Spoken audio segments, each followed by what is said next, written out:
Happy Sunday morning, and it's happy because the Cowboys are going to kick the Patriots' ass in a couple hours. Wanted to do a quick little vid, talk about some stuff going on. Got a flight video that I'm going to be uploading using Moobs here. Haven't flown Moobs in a while because I've been addicted to the Cinewhoops. This started its life as the Mobula 7. I got the Tomo Quads frame on it. Forgive me for not remembering what the name of the frame is. If you look it up, you'll figure it out. Excuse me, deep voice this morning. Haven't had any coffee or nothing yet. I'm just a mess. The frame's been a little modified compared to the way that the frame came. I think it was called the Carrera or something like that. It had standoff board, then it was supposed to have, my finger stuck, another standoff raising the canopy up much higher and kind of giving it a very goofy profile. So what I did was I used the Tiny Whoop little rubber isolators right after it's attached to the board on top. So as you can see, there's very minimal gap here, kind of giving a lower stance, and it flies really good. I've got the Pids set, so this thing flies like a 5-inch quad. It's pretty crazy. The only thing this thing's missing when flying is it doesn't have the weight and momentum that something like this has to, you know, when you thrust up in the air, that it continues to go forward. This thing kind of runs out of steam because there's no weight behind it. So that's the only difference in flight style you got to pay attention to. Power loops are a little different and stuff like that, but after flying a little bit, you get used to it. The thing's an absolute powerhouse. You know, this is kind of one of the first ones that started off right before the toothpick obsession that's going on right now. You sort of could call this like a micro toothpick based on just the very tiny carbon fiber frame, super light, other than it doesn't have huge props. I still think they're 35 millimeter, the same size as the Tiny Whoops. But I'm okay with that. This thing's light enough, it's fast enough. The only thing I would change would probably be the camera, get a little bit better of a camera on it, but it serves its purpose for an absolute ripper for a yard. I would not go fly this in a big field or anything. Maybe a tiny track would be cool, but yeah, you don't want to, you lose this thing in a big field somewhere. You'll be lucky to find it. My kids got to experience the buzzer thing on it because they're like, where is it? It went down. Because I decided to go full tilt and then ended up getting stuck in the tree for a second. It fell and it rolled down the side of the hill and it was upside down. So the LED was hard to see and it kind of blended. But thank God for the beeper. So I'm like, watch this. I flick the switch on the controller right here and beep, beep, beep, beep, beep, beep, beep. It starts going crazy. The girls were able to find it. They're like, that's pretty cool, Dad. Yeah, so high five for me. Woohoo! So this video is sort of, let me hit the button over here. How are we doing? All right. I want to talk about Pids. I was trying to upload Betaflight. For some reason, it's not coming up. I'm going to show you a bunch of chicken scratch, and you'll get my idea in a second here. So this funky looking language that does not look like English is kind of where I start. I take a picture of what my Pids look like, and then I write down in sequence, which I should have wrote on a bigger paper the first time, just 3 up on P, roll, yaw. Oh, the P gain on roll, pitch, and yaw. I went up 3 points. And then I went up 2 on I. And then da-da-da-da-da-da-da. Up 1 on pitch, down.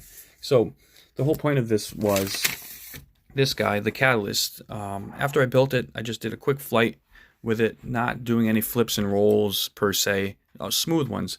And it flew fantastic. I'm like, this is great. I went last week or the weekend before to go fly, and my little famous go over the house and flip and then come back down under the power lines or whatever.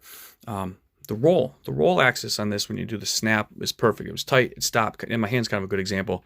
It'd stop and it would stay right where your hand is and continue on.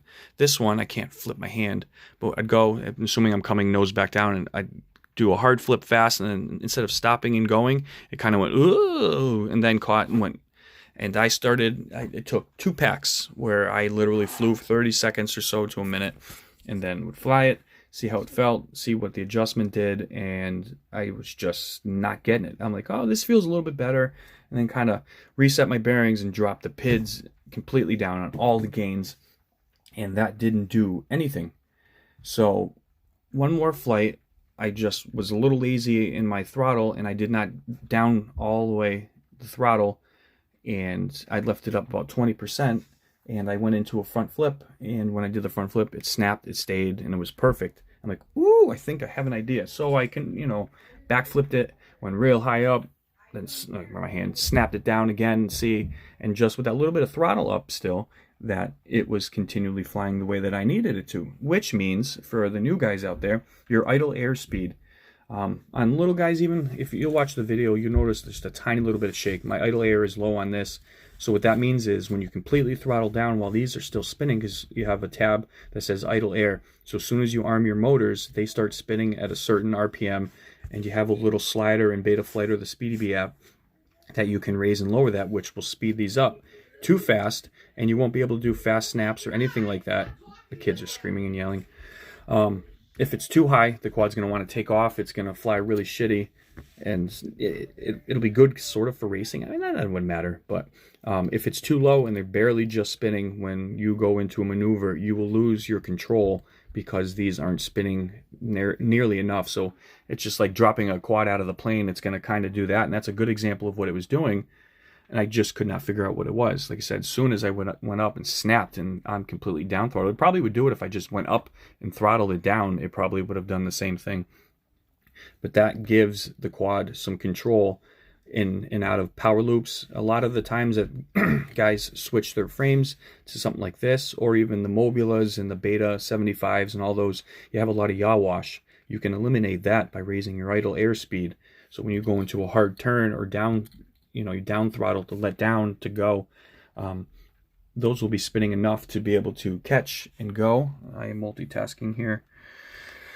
So I'm dropping the file into my timeline here so you can see.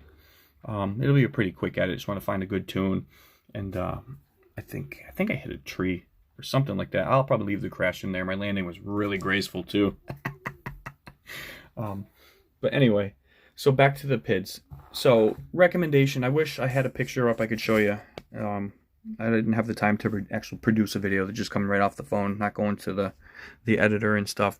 But you can go into your tab in Betaflight, or like I said, the SpeedyBee app, and it shows your P, your I, and your D, and then your pitch, roll, yaw. I think they're in that order, and it's got a number next to it. If your flight controller has not been touched, it'll obviously be a lot lower.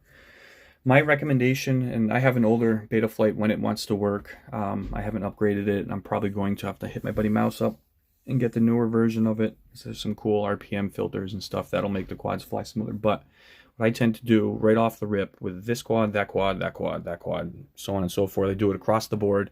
And then based on the type of flyer, Cinewhoop versus freestyle, I'll tweak differently. But my basis usually is across the board on the P gain. I'll go up 3 points, maybe 2, depending on. I'll go 3 points across the board, and then I will also go 3 or go 4, depending on. And I start there.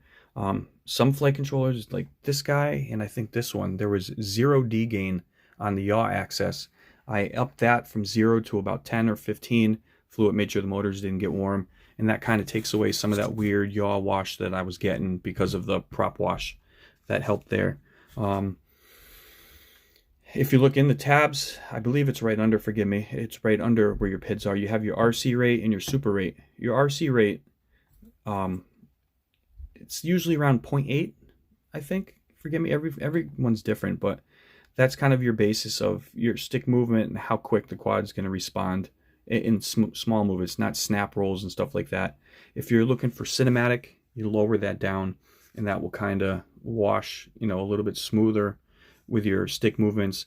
And then obviously if you go up higher, it's going to just make it, like a fucking bug. Your super rate, I use the same thing.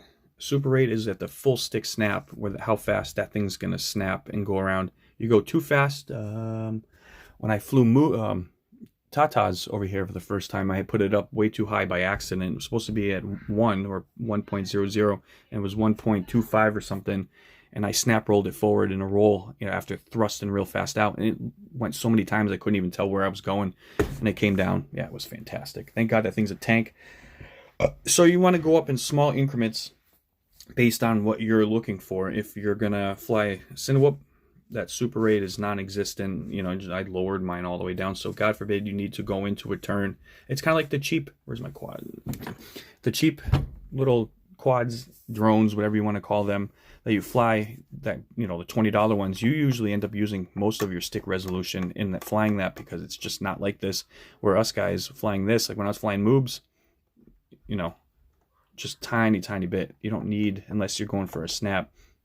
But like I said, you can dumb that down also with Expo, so you can use more of your stick if you want something, again, that's going to float. And if you're new to it and you have not gotten down to the discipline, throttle management is one of the worst motherfuckers on the planet learning. But I mean, just even all of these, when you're trying to teach yourself to fly, you know, you're trying to figure out how to do this and not panic. Christian, my buddy, is a good example. When I got him into tiny whoop, ceiling, floor, and he's just going, oh shit, which is common and everybody does it. It's just something you got to get used to. But that goes for your pitch and your yaw also. I don't pinch. Just learning to do this and just get it down.